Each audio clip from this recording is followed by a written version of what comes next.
Selamat pagi Pak Dadang, bagaimana kabarnya? Selamat pagi Pak Ginting, kabar saya baik. Hari hari ini kita akan melakukan kegiatan coaching ya Pak. Nah, kira-kira ada cerita apa nih dari Pak Dadang yang melihat kurang bersemangat? Oh ya, Pak Ginting, ini saya merasakan sebuah keresahan di dalam kelas saya. Siswa di kelas saya ini cenderung tidak bisa diam dan bikin kegaduhan, terutama anak-anak yang pintar. Ketika saya memberikan materi, semuanya antusias. Namun saat penugasan anak-anak ini yang pintar, terutama dia lebih cepat selesai, dan kalau sudah selesai, bikin ulah, bahkan mengganggu teman-teman lainnya, Pak. Oh, berarti dalam pembelajaran di kelas Pak Dadang ketika penugasan anak yang pintar cepat selesai begitu. Nah, bikin ulah seperti gaduh dan mengganggu teman-temannya yang belum selesai. Nah, dari percakapan kita ini nanti apa yang menjadi harapan pada Oh iya, baik Pak Genting. Yang saya harapkan dari coaching ini, saya menemukan sebuah solusi agar siswa saya kembali tenang dan kondusif, Pak.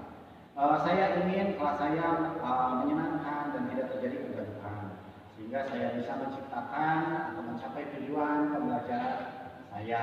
Gitu. Oh, jadi begitu ya Pak. Nah, menurut Pak Dadung, kira-kira apa yang membuat siswa tersebut membuat gaduh dan mengganggu teman-temannya sehingga kelas menjadi gaduh saat penugasan? Mungkin metode pembelajaran yang saya terapkan ini tidak cocok lagi, Pak. Karena saya sebagian besar memakai metode ceramah dan presentasi, sesekali anak disuruh maju ke depan, gitu ya. Sehingga anak yang pandai akan terus menerus yang ke depan, gitu ya. Sementara anak-anak yang lainnya akan diam, gitu ya. Nah, sehingga saat penugasan anak-anak yang pintar lebih cepat selesai, gitu ya. Dan ketika sesudah selesai mengerjakan tugas, anak tersebut bosan dan mengganggu teman-temannya, ya, untuk diajak main, padahal sudah saya suruh diam, ya, tapi tidak bisa diam, kadang malah sering izin keluar dengan alasan ini itulah, gitu ya. Kalau tidak begitu, kadang malah saya suruh tidur aja di kelas biar tidak mengganggu, gitu. Oh iya, betul Pak. Nah, jadi anak-anak yang pandai memang cepat selesai ya mengerjakan tugas yang sama.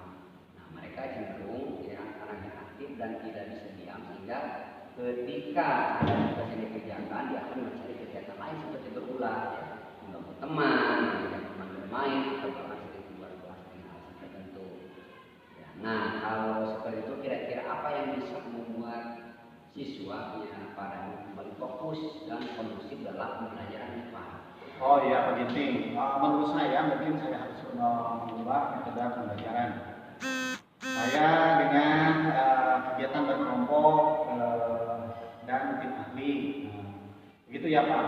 Sehingga pada saat berkelompok semua siswa aktif dan anak-anak yang pintar bisa membagi ilmunya atau kemampuannya kepada teman-teman lainnya.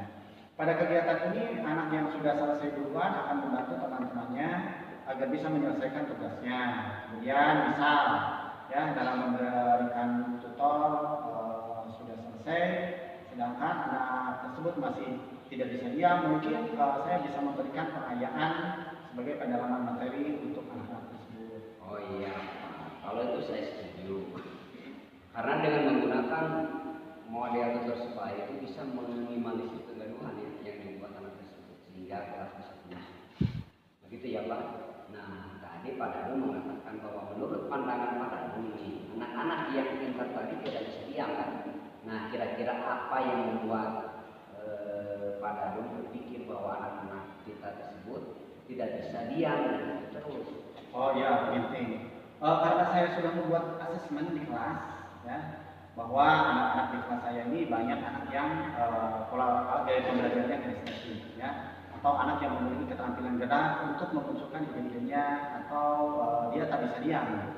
Ketika tidak ada pekerjaan, anak ini akan mencari kegiatan lain. Nah, bisa jadi anak itu mengganggu temannya. Memang anak kinestik cenderung tidak bisa diam ya Pak. Dia akan terus mencari kegiatan lain ketika pekerjaannya sudah selesai. Nah, bisa jadi kegiatan yang dipilih ini bernuansa positif atau negatif. Nah, termasuk mengganggu teman-temannya yang tadi. Iya benar Pak, malah teman-temannya juga ikut membuat kegaduhan dan lupa akan tugasnya yang belum selesai. Iya Pak. menurut Pak Darul kira-kira pembelajaran yang dilakukan Pak Darul itu seperti apa sehingga anak-anak ini tidak sama, ada yang cepat selesai, kedua ada yang lama sekali. Selama ini pembelajaran yang saya lakukan sebenarnya biasanya siapa? Saya menjelaskan materi, kemudian saya mengajak diskusi, saya juga memberikan kesempatan anak untuk maju presentasi. Nah, mungkin karena yang sering maju presentasi itu selalu saya tunjuk anak-anak yang pandai saja, nah sehingga anak yang pandai ini semakin pandai dan yang kurang pandai mungkin menjadi takut gitu ya. Nah, di samping itu saya memberikan soal yang sama, nah, dan saya standarkan dengan KKO. Masih levelnya tengah, nah, sehingga anak kita cepat sekali selesai dan anak yang kurang justru dia mengalami hambatan dan pengerjaannya cukup lama. Oh begitu ya Pak, memang betul Pak, kegiatan Pak Darul seperti diskusi dan presentasi sebenarnya sudah baik, namun masih kurang efektif karena yang tampil ke depan hanya anak yang pandai saja. Nah, kemudian ketika membuat tugas kakak belajar Bapak Darul tadi dapat dan kurang apresiasi dalam levelnya ya. Iya Pak, sebenarnya saya juga sudah menggunakan sumber belajar berupa buku, paket gitu ya yang dari pemerintah, link-link pembelajaran dari buku. Kemudian selain itu saya juga menggunakan LKPD gitu ya, yang berisi materi dan juga soal-soal latihan yang bisa mempermudah siswa untuk menguasai materi. Tapi anak-anak tingkat pemahamannya gitu, anak itu masih jauh berbeda gitu. Oh saya setuju Pak, itu bagus sekali Pak. Tapi kan lebih bagus jika kita menggunakan sumber belajar berbasis ya Pak, sesuai dengan minat anak sehingga anak bisa memilih sendiri dengan cara apa mereka belajar. Nah selain dari sumber belajar tadi Pak, adakah solusi atau ide yang bisa pada dimunculkan dalam mengatasi masalah ini? Oh iya Pak, solusinya mungkin saya akan menuntun anak ya yang pintar tersebut untuk menjadi tutor sebaya, nah, sehingga akan terjadi aktivitas yang dikerjakan oleh anak tersebut. Ya, saya juga akan membuat media pembelajaran yang lebih menarik dengan alat beragam serta menggunakan IT dan lain-lain gitu Pak. Bagus sekali Pak, saya setuju. Nah untuk strategi ini, kira-kira strategi apa yang akan Pak Darul gunakan untuk mengembalikan suasana belajar yang lebih kondusif tadi? Oh ya Pak, strategi yang akan saya kerjakan adalah saya akan memberikan tuntunan ya kepada anak yang pintar supaya bisa menjadi tutor sebaya gitu ya. Kemudian saya akan menyiapkan serta memberikan kebebasan untuk memilih sumber belajar yang mereka inginkan gitu ya, sesuai dengan minatnya, serta menggunakan media pembelajaran yang menyenangkan. Nah, saya juga akan membuat kesepakatan belajar dengan siswa gitu ya. Kemudian saya akan bertanya kira-kira pembelajaran seperti apa yang siswa inginkan gitu. Kira-kira seperti itu Pak. Oh, bagus sekali Pak. Saya setuju dengan strategi yang Pak Darul terapkan. Memang betul pembelajaran itu harus berpihak pada siswa, sehingga pembelajaran juga sebisa mungkin yang menyenangkan siswa. Nah, kira-kira apa strategi ini yang Pak Darul dilaksanakan? Secepatnya Pak, mungkin minggu depan saya bisa mulai melaksanakan pembelajaran yang berpihak pada murid Pak. Oh iya Pak Darul. Kira-kira adakah keterlibatan orang lain dalam melaksanakan strategi ini selain Pak Wawan dan Ustaz ini? Iya Pak, ada.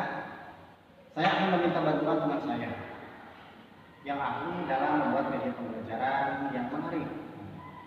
Saya akan berkolaborasi dengan rekan-rekan teman saya di guru gitu ya.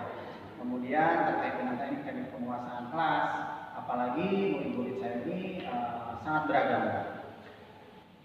Oh baik Pak. Dengan adanya kolaborasi dan tukar pikiran bisa menambah kekuatan bagi Pak Darul ini. Nah kira-kira menurut Pak Darul untuk target pencapaian keberhasilan seperti apa? Pencapaian keberhasilannya saya katakan kalau 80% sampai 90% lah siswa bisa kondusif dan berhasil menyelesaikan tugas. Maka bisa dikatakan mengharapkan pembelajaran saya berhasil dengan strategi baru tersebut, Pak. Oh, bagus Pak. Mudah-mudahan berhasil ya Pak. Nah, sekarang apa yang menjadi komitmen pada Dom terhadap rencana tersebut? Mungkin saya berkomitmen akan belajar metode-metode pembelajaran yang efektif, gitu ya, menggunakan sumber pembelajaran dan media yang sesuai dengan minat siswa. Kemudian juga saya akan membuat kesepakatan kelas mengenai pembelajaran yang menyenangkan bagi siswa, mungkin itu. Iya, baik Pak, saya setuju. Nah, kira-kira dukungan seperti apa yang Bapak Dom butuhkan untuk melaksanakan komitmen tersebut? Ya mungkin Pak, dukungan yang saya butuhkan itu saya membutuhkan beberapa referensi ya, referensi baik dari buku ataupun dari teman-teman ya tentang metode pembelajaran yang efektif. Nah, saya juga butuh saran dari teman-teman tentang sumber belajar dan media pembelajaran yang menarik. Nah, terutama sesuai dengan perkembangan anak zaman sekarang gitu ya Pak. Nah, saya juga membutuhkan dukungan dari murid-murid tentunya. Kira-kira pembelajaran yang bagaimana yang benar-benar mereka inginkan atau sesuai dengan yang mereka harapkan. Oh iya, itu ide yang sangat bagus Pak. Terima kasih ya Pak Dom. Secara tidak disadari Pak sudah mendapatkan solusi untuk permasalahan ini. Saya hanya mendoakan ya, mudah-mudahan rencana aksi Bapak bisa berhasil dengan baik dan tercapai sesuai harapan. Nah, 1 minggu lagi saya tunggu hasilnya ya, rencana aksi yang Bapak laksanakan. Semoga sukses ya Pak. Oh baik Pak, terima kasih sudah saya lakukan coaching sehingga saya mendapatkan solusi bagaimana saya harus mengatasi masalah